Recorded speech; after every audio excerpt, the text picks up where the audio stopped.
Hello, Anastasia. Hi, Ioana. Hello, Miruna. Hi, Ioana.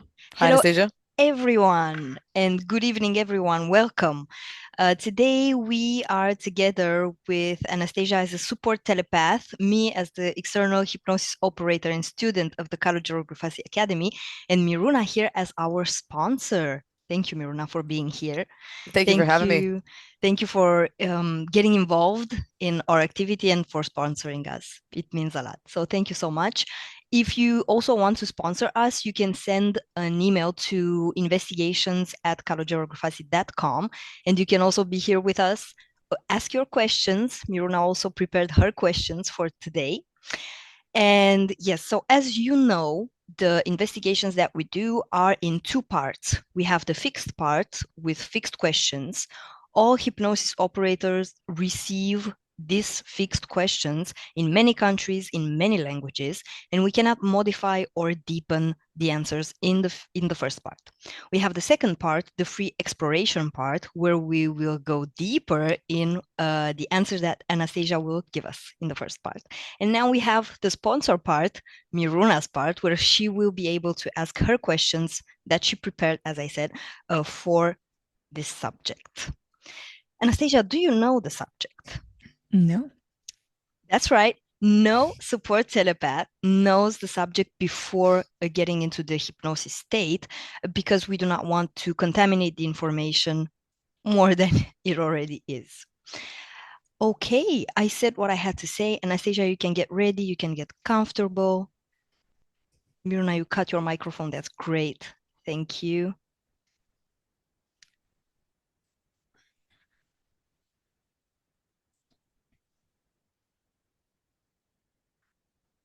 Very good. Anastasia, you can take 3 deep breaths.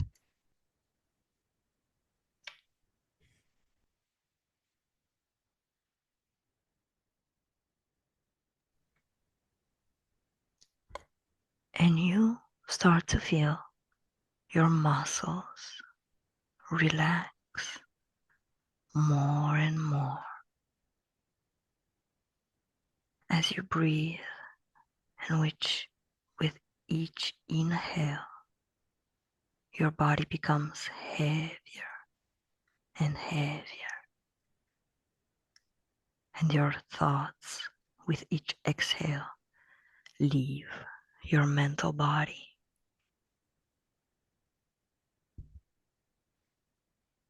I will count from 3 to 1 while you relax deeper and deeper. 3, 3, 3. Feel a warm wave of relaxation starting from your feet and flowing through your body, releasing all the tension.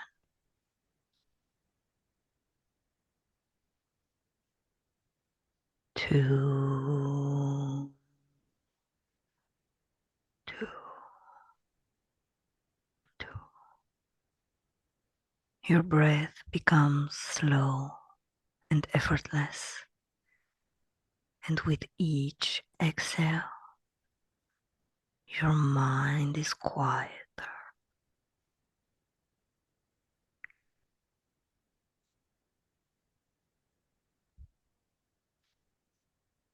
1.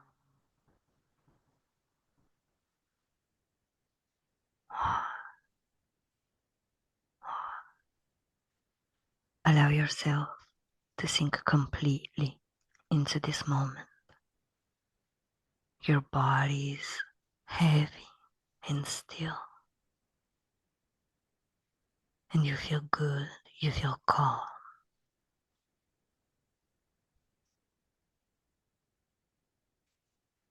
On the count of 3, investigate whether animals possess their own form of consciousness.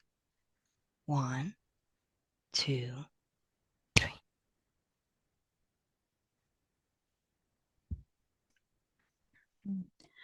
The first image that I'm perceiving is of a dog. It's representative. And in the metaphysical, I am perceiving some type of consciousness of his own as the first level. It's very close to his physical body. And then it spreads kind of further to a much larger one, like a common consciousness with other animals. So this tells me the message that in a way, yes, they possess some type, like not the, not the at the amplitude of a person, but they do possess some type of personal consciousness. Perfect. Now observe on a metaphysical level whether there exists a consciousness formed by all terrestrial animals and tell me what you perceive or visualize. 1, 2, 3.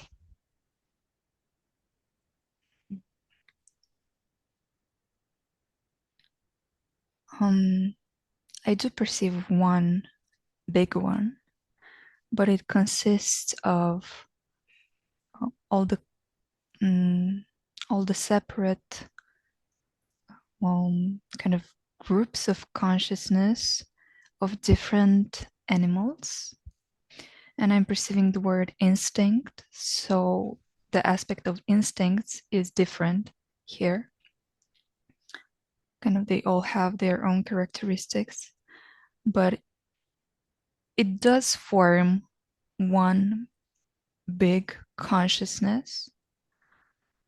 And it has to do with their communication and kind of the place where their kind of natural instincts, the ones that we perceive as natural, where they come from, where the signals come from.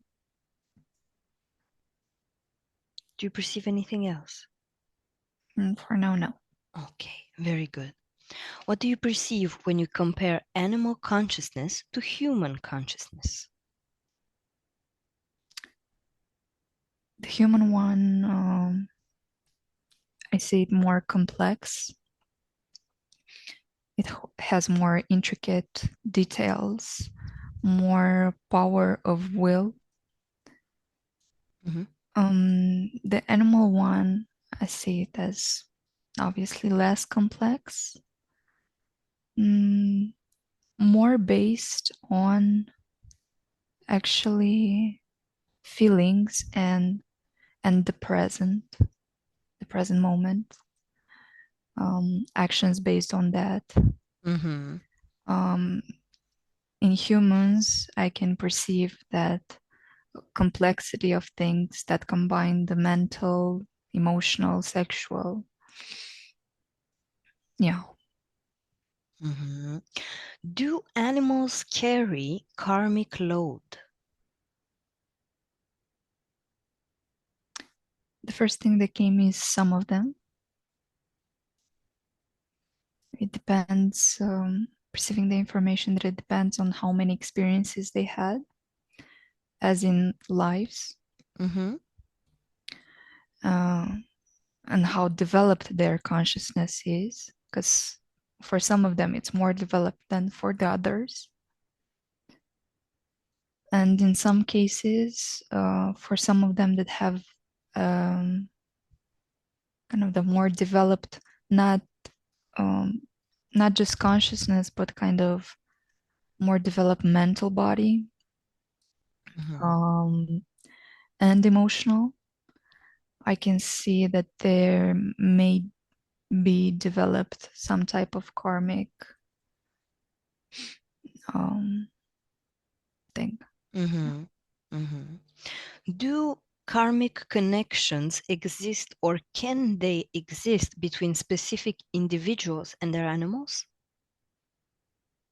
Yes. Yes, because In the metaphysical, Mm-hmm. there is there's kind of co-creation between the animal and the person. It's a very subliminal one, but it creates a certain connection, like a dependency between both of them. It's like a string, an energetical string.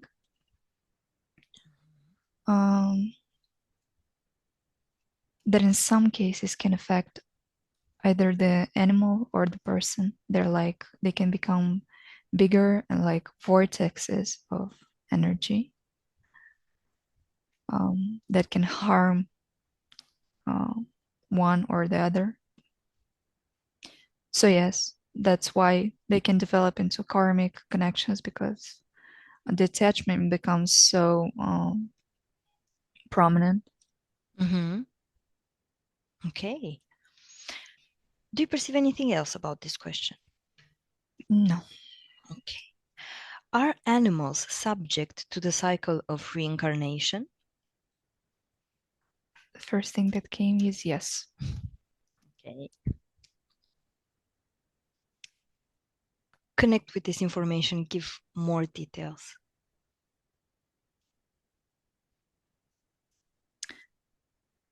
It's almost like doing it. Again, I perceive animals as how do I say it? They're they're kind of beings that are at the beginning of their journey, of their experimenting journey, and they're in a constant progress of experimenting and experiencing things, learning things, or learning things specifically on Earth. Like their subliminal part can be how do I say, can be more more with the predominant presence in the metaphysical space, or more experienced, if I can say that. But their presence on Earth is not that experienced. And their curiosity kind of persists. So that's why kind of this reincarnation happens for some of them almost automatically, because that's kind of a path they have chosen. But for some of them, it's a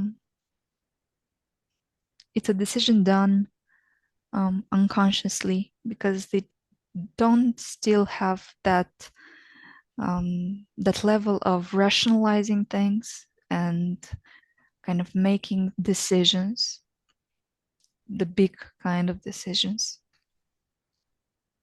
of choosing not to, or choosing a different journey. Okay. Very, very interesting. Okay. And the last question of the fixed part, Anastasia, is can animals be influenced and used by aliens, entities, or external consciousnesses to interact with the human world? What do you perceive? I perceive that yes. Okay. How? More in forms of interference for the animal, and by creating by destabilizing the energy of the animal, its personal space, and its ways of behavior. They're creating this lack of lack of balance, of energetical balance for the people around them too, if this animal interacts with people. Mm-hmm. So I see predominantly it affecting like animals who are around people or have something to do with them. Yes. Yes, so they work in that way. So, what is the purpose of an animal interference? In some cases, it's I see it as a quick energy charge for the ones who are interfering. Mm-hmm. Especially I see in cases of animals who've been through abuse, Mm-hmm. who are labeled as aggressive or things like that, or the ones who are absorbing uh, the energy of their owners. Mm-hmm. Again, things of lower frequencies. So that's why I see them for the ones who are interfering as quick energy grabs. But in some cases, it's more complex than that because they interfere the animal with the purpose of affecting the owner Mm-hmm. by creating um, that lack of balance, of energetical balance. They're disrupting the harmony, and that kind of reflects itself from the metaphysical in the physical, in the animal's behavior, in its presence. And by having this connection between the animal and the human, it has more vulnerability to transfer kind of to the human. So, find a case of an animal interference that is house animal,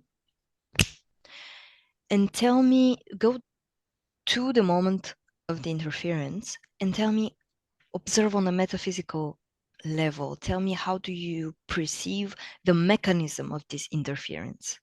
What's happening?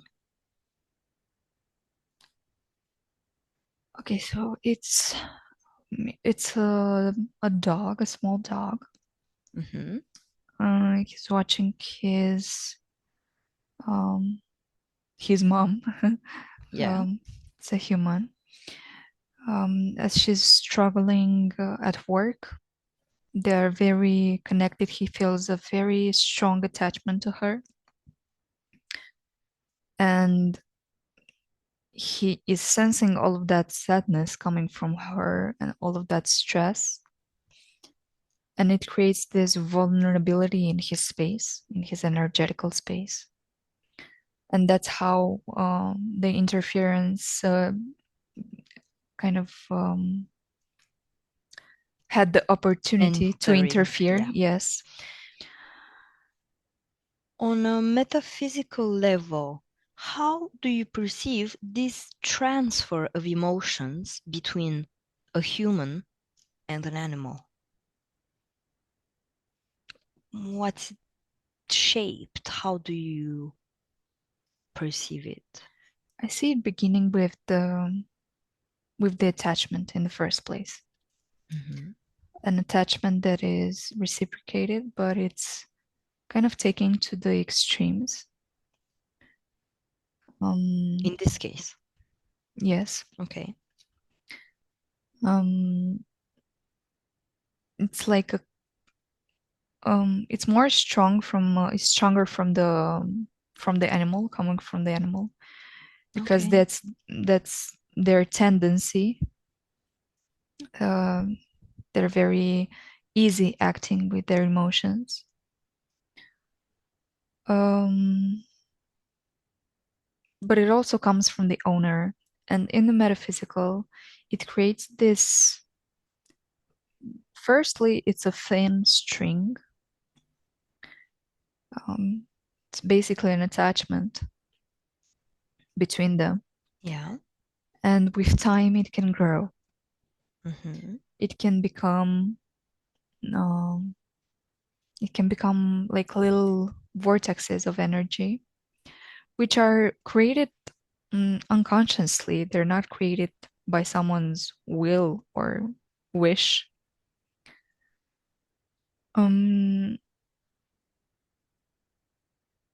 Yeah, they're just created, and these mini vortexes, they can become hurtful either for the animal or the owner, because it creates this dependency of energy.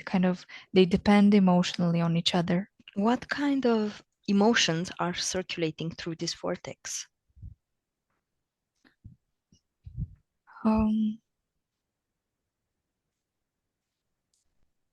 In general, or in this specific case? In this specific case, it's a lot of stress I can see passing through them. If I understand well, through this attachment vortex that is creating, all the emotions from the human go to the animal. No, not necessarily. No. Okay. Just the ones they are feeling predominantly. Okay. And want to kind of take off themselves. Okay. Okay. Now, advance the time to before the dog dies. 1, 2, 3. How do you perceive this vortex now between them? I perceive it smaller, quite smaller on the dog side. It's like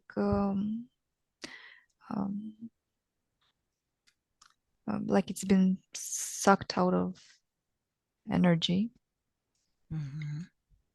But I perceive it bigger on the owner side. And I see this happened. The information is now coming to me because of a lack of communication from the owner to the dog. There was only emotional dependency between them, not really a real connection, a healthy one. Like she wasn't communicating with him like she needed to for his well-being. Okay. Now, advance in time, progress in time again, and observe the karmic string from the dog. And tell me what's happening with the dog after he goes out of his body in relation to karma and in relation to reincarnation. I'm perceiving the words, I have to go back, I have to go back. And that's the only kind of circle of thoughts that he has, because I can feel that kind of that feeling of he doesn't really have much of a choice. It's already set in his mind. And but he's still thinking about his owner. Ask him telepathically, why does he have to go back? What is the reason? I'm perceiving to help. It's like kind of all that he says is repeatedly. Yeah. Okay. Okay, so he has to go back to help the owner. Okay, advance the time until he goes back. And tell me what's happening.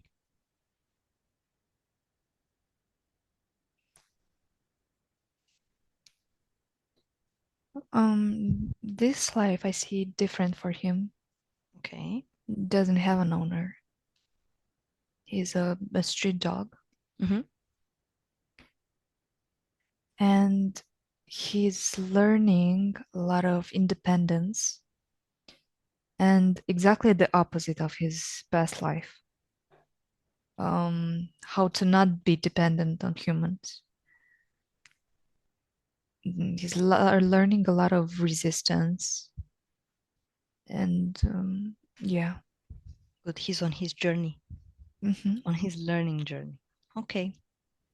Okay, good. Disconnect from this case, Anastasia. Disconnect from this information. And now find the same situation of a house animal with an owner, where the communication exists and where the link is love. Mm-hmm. How do you perceive them? The owner and the animal. There's a very different image in the metaphysical. Okay. I see this interaction as not this string that connects them, but their energy fields kind of intersecting and really harmonizing in a very, very beautiful way. They're not taking energy from each other, one giving more, one giving less. They're just interacting and coexisting in a very beautiful way. And their energies. Okay. And now we're going to do the same thing. You're going to progress in time where the animal is leaving his physical body. What's happening? I see the subliminal part already detached before the time of death. The subliminal part of the animal? Yes. Already detached before the time of death? Mm-hmm. I see it already detached. Okay. Because there was no attachment to the physical that was holding him back. Oh, okay. And I see him go kind of continuing this journey and leaving his body very peacefully because I perceive his mental state is quite calm because in his life he learned a lot together with the owner, and it helped him realize some things. So now he has a clearer direction in which he wants to go. He may even choose his own he will choose his own path in the next life. I see being also as an animal, but he will choose his scenario based on what he wants to experience. Beautiful. Now, Anastasia, in front of you, place two screens. On one screen, you have this situation, and on the other screen, we have the last situation with the small dog and the sad mom. I want to compare them.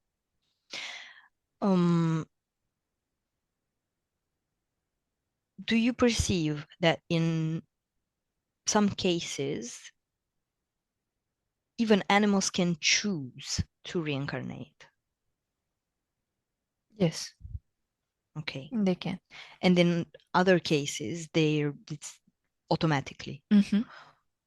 Or the same as for humans, they have feelings that they cannot let go of, and they naturally come back. Okay.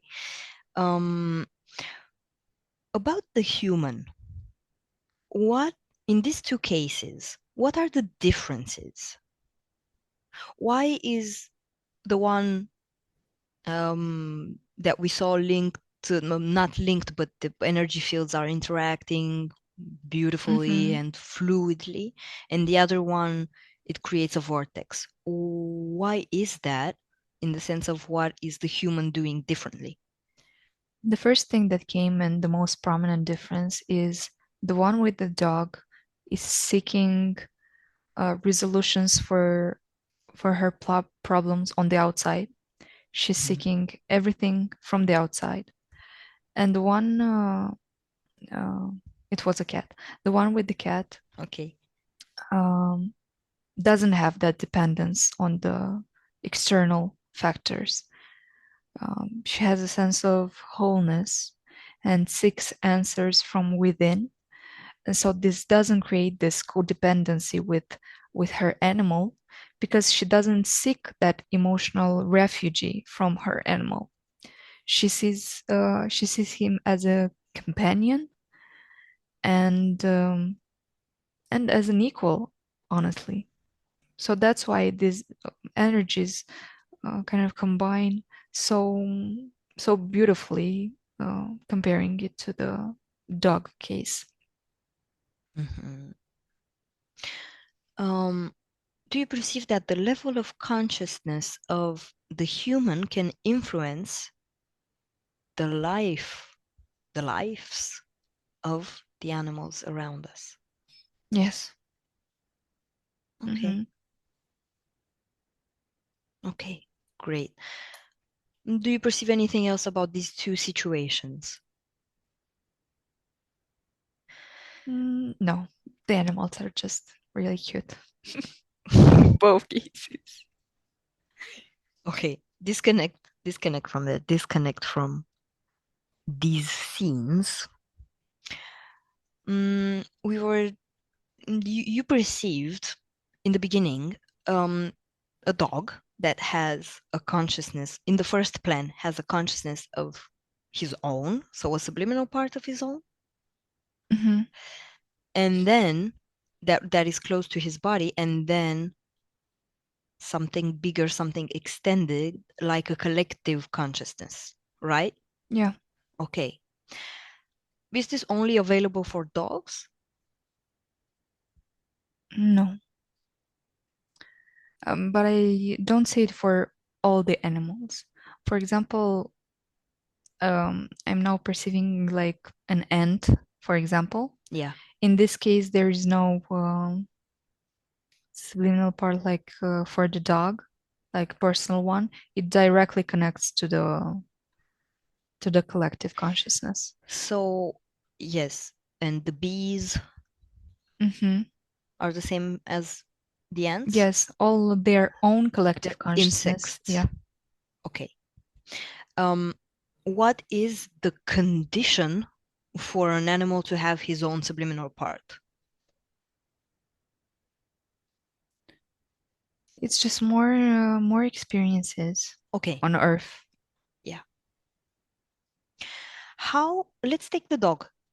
Stay with the dog that you first perceived. How is his subliminal part taking information from the collective consciousness that you also perceived as instincts? How is that linked? It's like signals that he automatically kind of takes from that collective consciousness in cases where um, he doesn't know what to do, something like that. Okay. In cases of survival or in cases of mm, yes, things like that, something basic, but um, then just he takes signals from this collective consciousness with information that um, helps him, guides him, kind of. It's like information that is lacking from his experiences, if that makes sense. It does. And my question is it the same? Do you perceive that this a connection between subliminal part and collective consciousness, is it the same as we humans have the connection with the collective consciousness? Mm. It comes to me as a no. Or then what's the difference?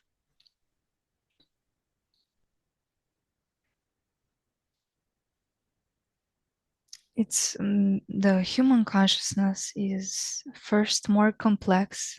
It's not only about instinct, and it has a lot to do with the mental body, with beliefs that are created. And it's not like the difference is, I see it as humans do not take like dogs signals when they lack experience. Yes. They're rather like influenced by it. Actually, so it's the opposite. No, now I perceive the scenario clearer. So when the subliminal part of a person doesn't have a personal developed kind of their personal thinking developed, their personal beliefs, their own studies, their own experiences, they are not dedicated in those experiences, and they do not seek to create their own beliefs. Those from the collective consciousness influence them. Yep. That's the right way to put it. Okay. Okay, so it depends again on the level of consciousness of the human. Exactly, yeah. Okay. Can different races of animals communicate between them? Let's take cats and dogs.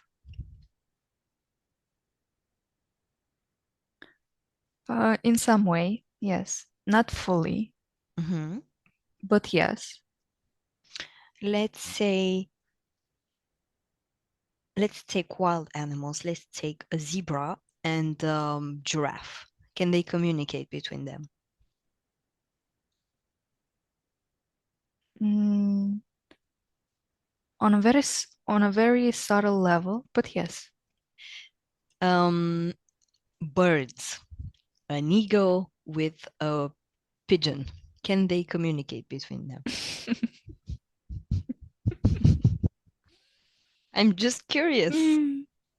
Because, but they're the same race, like they're birds, but can they communicate between them on a metaphysical level? They can, yes. Do they have the same collective consciousness? Eagles and pigeons? Yeah, because they're birds. Actually, no. They're two different categories of birds. Because of the information that's in it? Yes. They differ. Okay. I say different for birds who prey, for example, and the ones who don't. Okay. Okay.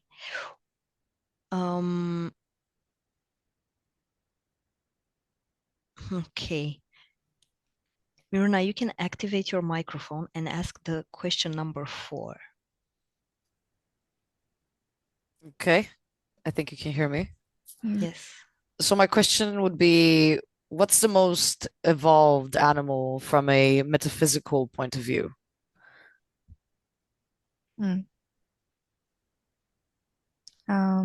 Two of them actually appeared. A dolphin first,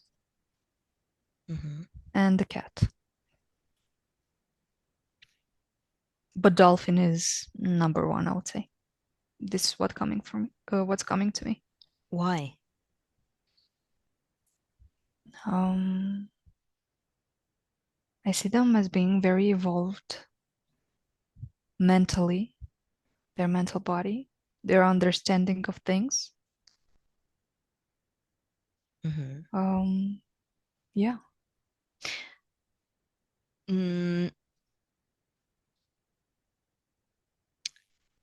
You mentioned a lot the mental body.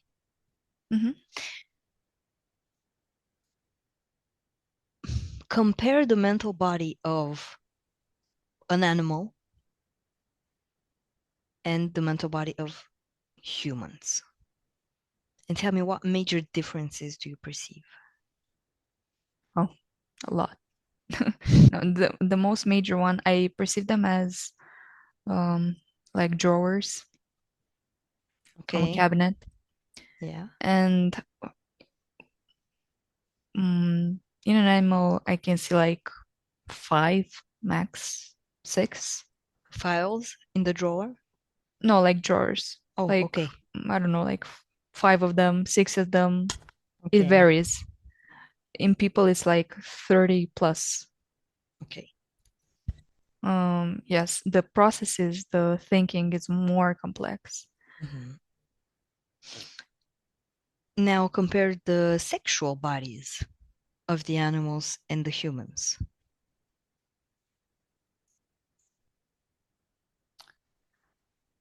Um, in animals, I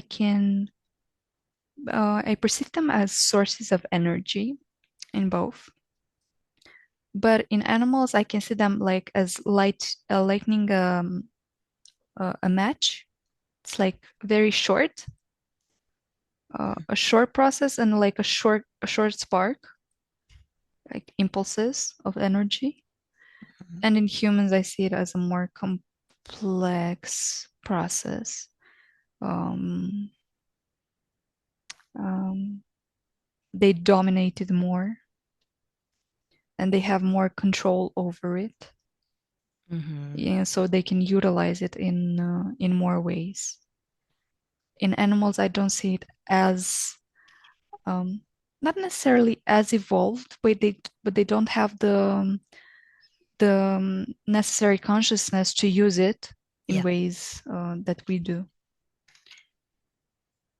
And the emotional body.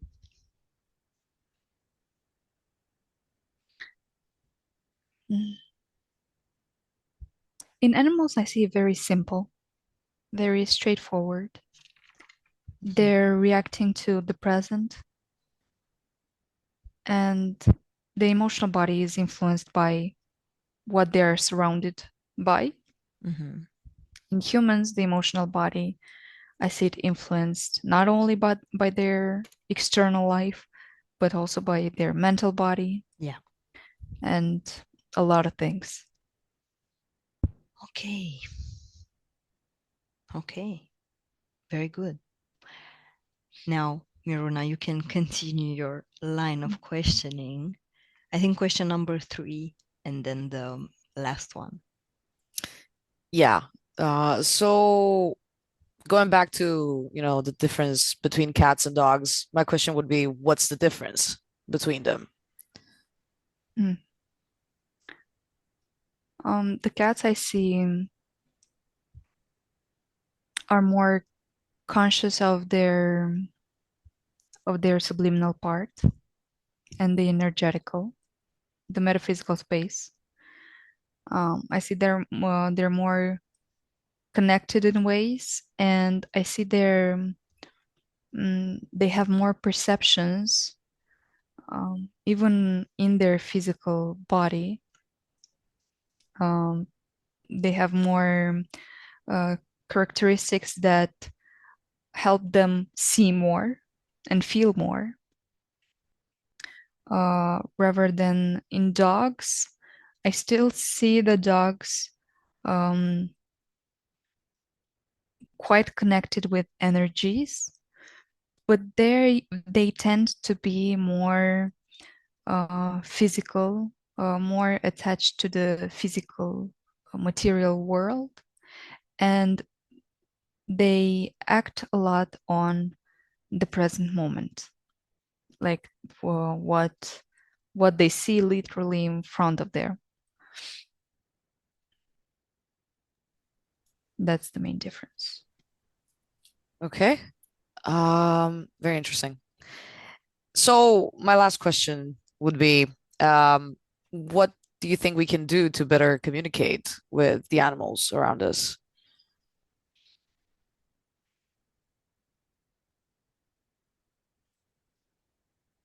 Communicate like uh, give them um, give them messages or Yeah, even that. Yeah, yeah. You can say that. Yeah. okay. or I see it receive? being, yeah, I see it being two things.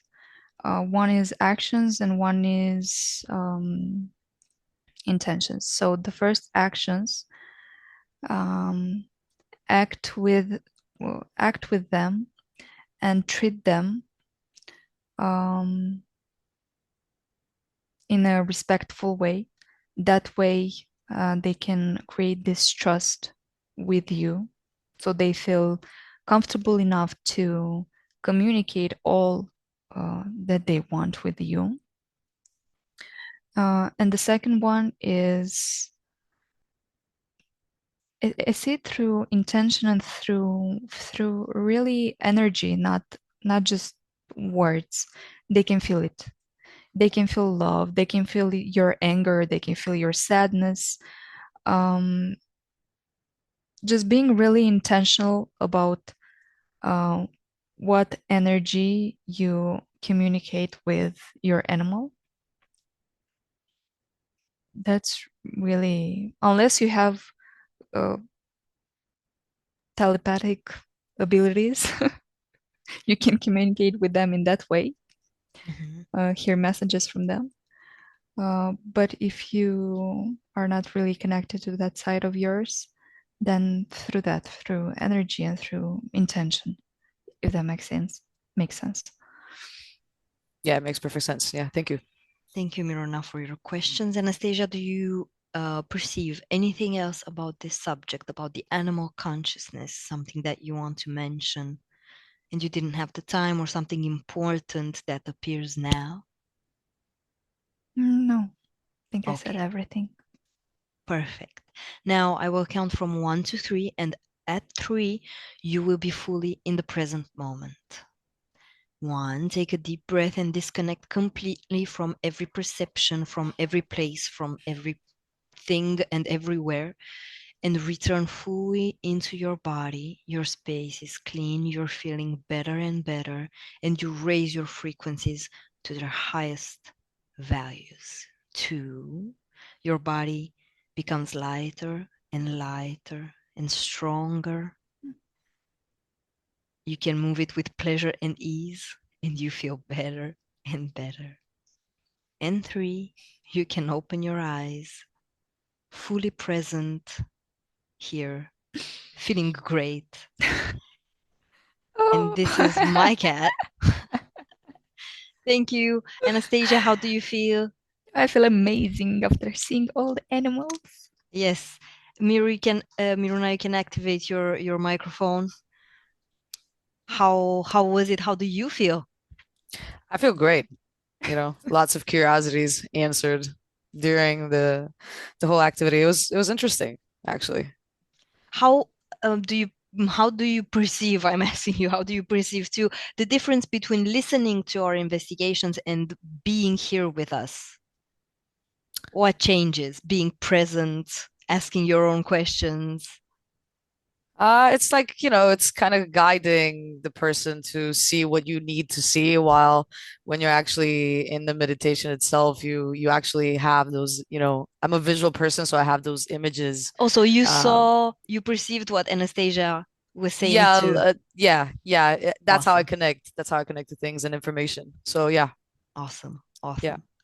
Thank you again. Thank you so much. Thank you.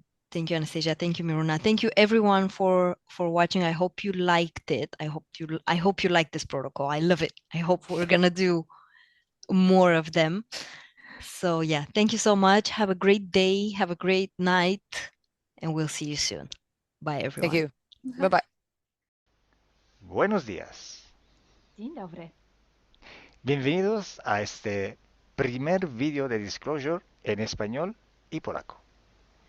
Bardzo Was serdecznie witamy na tym nowym wideo, które będzie w języku hiszpańskim i polskim na kanale Disclosures. Vamos a producir mucho más vídeos en futuro como estos vídeos informativos. W przyszłości stworzymy dużo więcej takich wideo, które będą Was informowały o różnych rzeczach. Porque estamos notando que cuanto más se va divulgando este trabajo, estas hipnosis por internet, también cuanto más mala información se está difundiendo. A to dlatego, że zauważyliśmy, że im więcej wstawiamy sesji z naszymi hipnozami, tym więcej jakby informacji sprzecznych zaczyna się rozprzestrzeniać. Y entonces hoy vamos a hablar de las sesiones investigativas. Więc dzisiaj będziemy mówić o sesjach badawczych.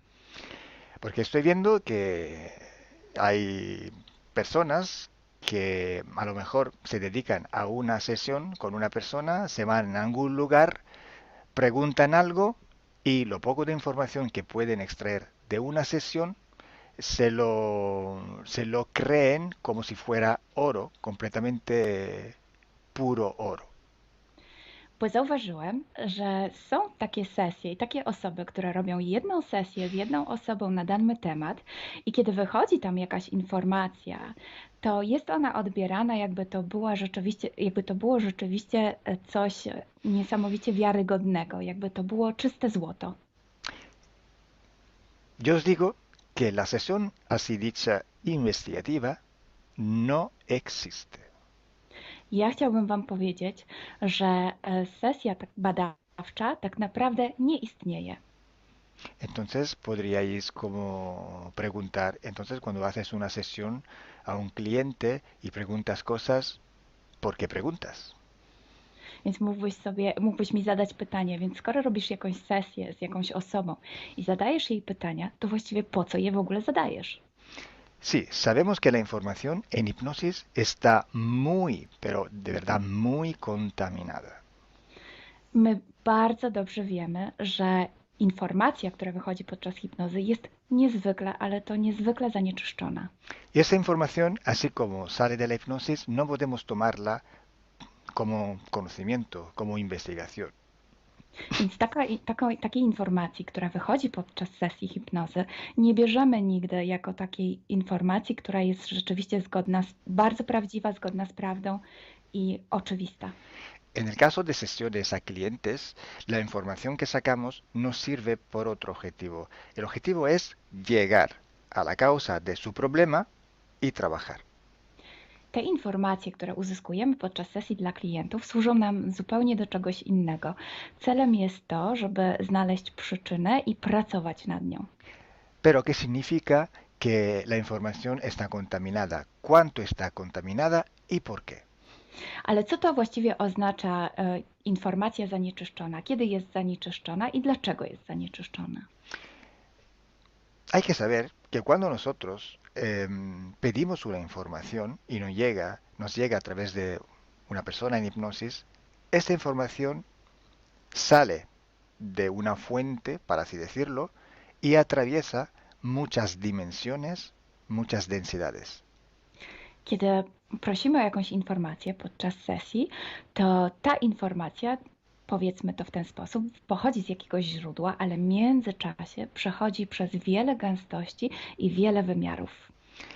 Y también pasa por conciencias, por inteligencias. Esa información viene atrapada en el éter por varios seres.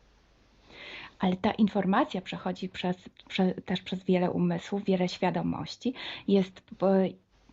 istnieje w eterze i może być przechwycona również przez wiele bytów.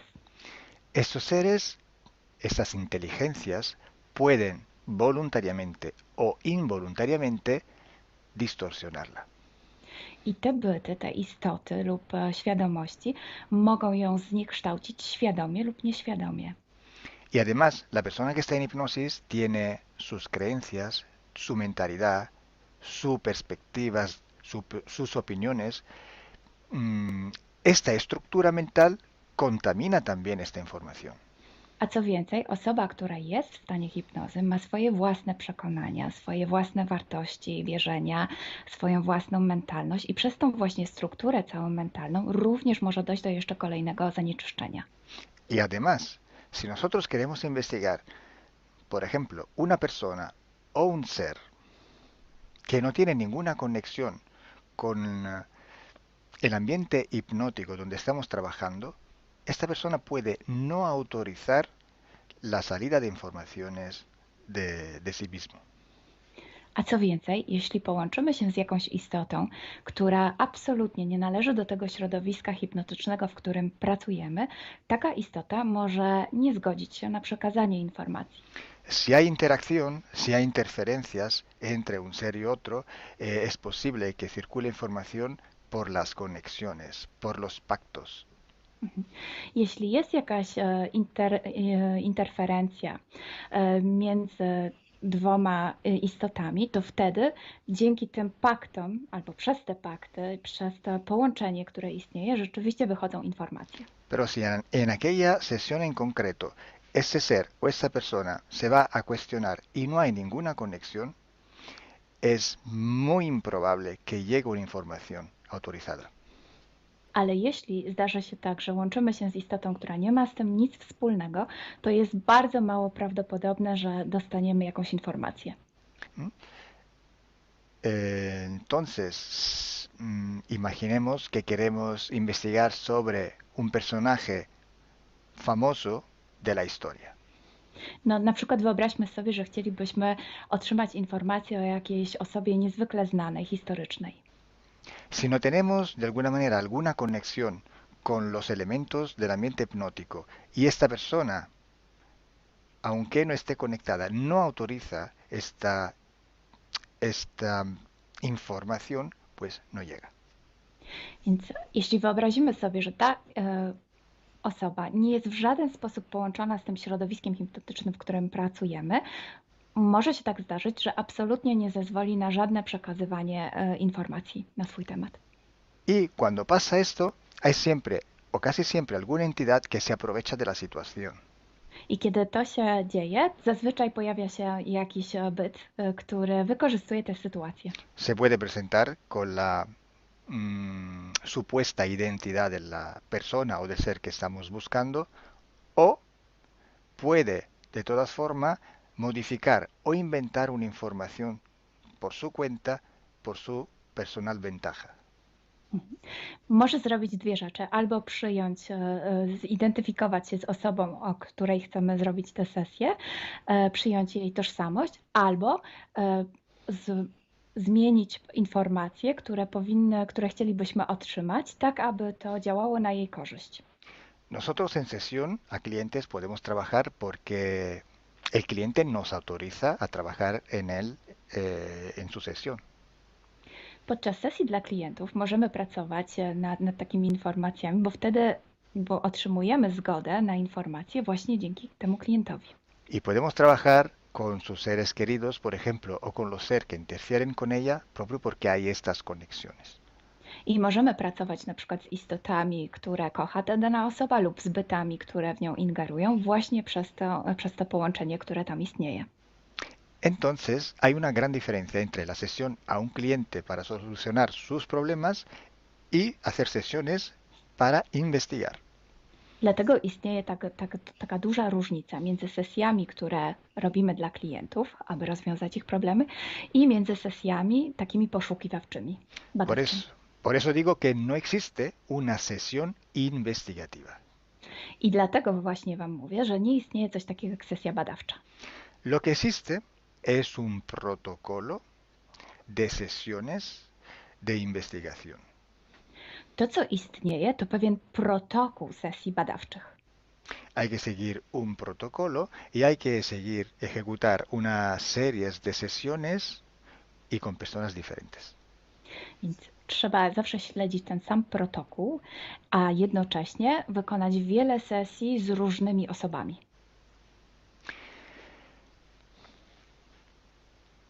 El protocolo tiene que ser único, unívoco, porque hay que preguntar en un tema las mismas preguntas para ir en la misma dirección. Ten protokół powinien być zawsze taki sam, ponieważ należy zadawać takie same pytania, tak aby iść zawsze w tym samym kierunku. Cuanto más está restringido este espacio de investigación, cuanto más podemos tener más probabilidad de tener buena información. Im bardziej zawężamy obszar naszych poszukiwań, tym bardziej prawdopodobne będzie, że otrzymamy dobre informacje. Sí, podemos también aumentar este espacio, pero tenemos que aumentar proporcionalmente el número de sesiones por hacer. Możemy oczywiście rozszerzyć ten obszar, ale wtedy będziemy zmuszeni również rozszerzyć ilość tych sesji. Luego, cuando tenemos una grande serie de sesiones, pero estamos hablando de centenas o hasta de millares de sesiones. I wtedy mówimy o olbrzymiej liczbie sesji, od setki po tysiące. Tenemos que recoger toda aquella información que es común a todas o a casi todas estas sesiones hechas. I wtedy musimy pozbierać te informacje, które są wspólne dla wszystkich bądź prawie wszystkich tych sesji. Esta información común vais a ver que es un porcentaje muy pequeño con respecto a la totalidad de la información. I zobaczycie, że ta informacja wspólna będzie naprawdę niewielkim odsetkiem tych informacji, które się tam pojawią. Son pepitas de oro. To są takie malutkie ziarenka. Es como si nosotros vamos a un río, vamos a coger este filtro, vamos a coger muchísima arena para recoger solo muy pocas pepitillas de oro. I można to przyrównać do poszukiwania złota, kiedy filtruje się dno rzeki, zbiera się mnóstwo piasku, a na koniec pojawiają się maleńkie ziarenka złota. Esa sí que es información de oro. I to jest właśnie ta informacja złota. Si hoy podemos decir que hay seres que interfieren bastante con el ser humano y que tienen formas de animales reptiles o de animales a forma de insectos, etcétera, es porque todo esto sale desde que se empezaron las sesiones de hipnosis y hay muchísimas, millares y millares con esta información común. I jeśli dzisiaj możemy powiedzieć, że są ingerencje, które przybierają formy albo reptilii, albo jakichś insektów, to dlatego, że takie informacje wychodzą od początku naszych sesji hipnotycznych i są wspólne i jest ich tysiące. Pero si yo digo que en la ciudad de Nueva York en el 1452, en aquel punto, había una casa que vivía un viejo que se llamaba Tom, pues solo en aquella sesión ha salido y cuanto más contaminada puede ser, no lo va a saber nadie. Ale jeśli chciałabym powiedzieć, przekazać taką informację, że w Nowym Jorku w 1452 roku stał taki a taki dom, w którym mieszkał taki a taki starszy pan o imieniu Tom, to nie mam pojęcia, jak bardzo zanieczyszczona będzie ta informacja. Así entonces se hace investigación. Es un trabajo muy largo, muy duro y tiene que ser hecho con un protocolo riguroso y severo. A więc właśnie w taki sposób należy robić sesje badawcze. Jest to proces bardzo długi, ciężki i który wymaga bardzo restrykcyjnego protokołu. Entonces, por esto que nosotros ya vamos a empezar a hacer ciclos de investigación. I właśnie dlatego zaczniemy teraz robić takie cykle badawcze. La estructura del team, que cada vez va creciendo siempre más, y el número de clientes que cada día contactan con nosotros, nos permiten organizar estos ciclos de investigación. I ponieważ struktura naszego zespołu cały czas się powiększa, a także liczba klientów, którzy kontaktują się z nami każdego dnia, te czynniki pozwalają nam na to, żebyśmy zrobili taki cykl badawczy. Creo que ya he dicho todo, o casi todo. Cualquier pregunta podéis escribirla en los comentarios del vídeo o donde sea publicado el vídeo. Myślę, że powiedziałem wszystko, bądź prawie wszystko, a jeśli macie jakieś pytania, to proszę zadajcie je pod tym wideo. Gracias por vuestra atención. Dziękujemy za waszą uwagę. Y gracias a ti, Milena. Gracias a ti, Kalo. Dziękujemy. Chao. Ciao.